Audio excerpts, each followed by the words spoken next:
In this video, we're going to be showing you a pretty common task and how to achieve this in Bambu Studio. And what we want to do is we want to put some text at the top of our model here.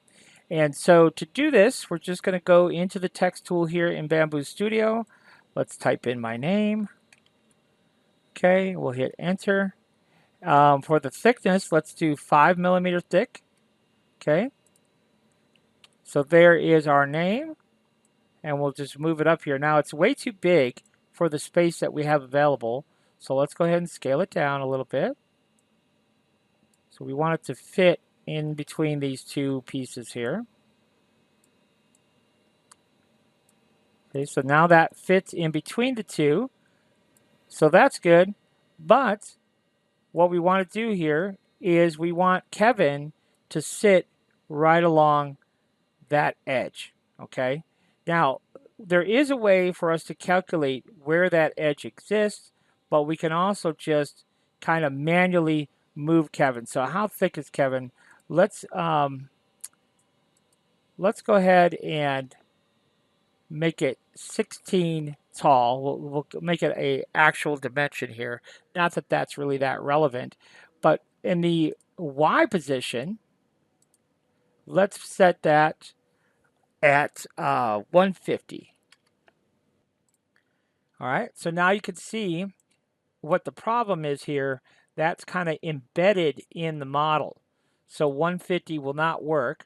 So what we can do here is, let's go 151 and see if that works.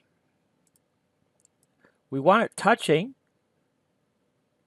Okay, so that's better.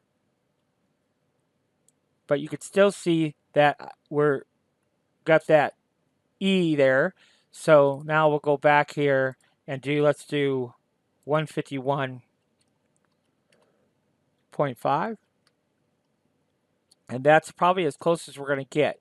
So we're touching on the E there, but I don't think we're touching on the K. Nope, we're not. You see that tiny little gap there on the K?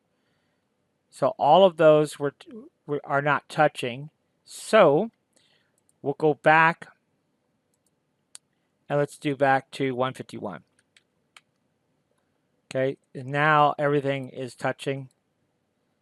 That's probably as good as we're going to get there, even though that E is sitting a little bit below all the other letters. Let's see, can we do maybe 0.2? Move that up a little bit and still have those other letters touching. I don't know exactly. I think that'll work. Okay, I think that works. All right, so there you go.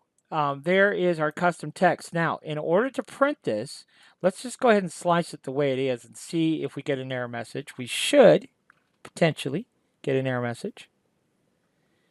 And yes, so we get this error message: conflicts of G-code paths have been found at layer 13.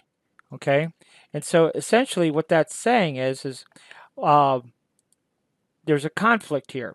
And the reason that there's a conflict is because Kevin is not part of the other model.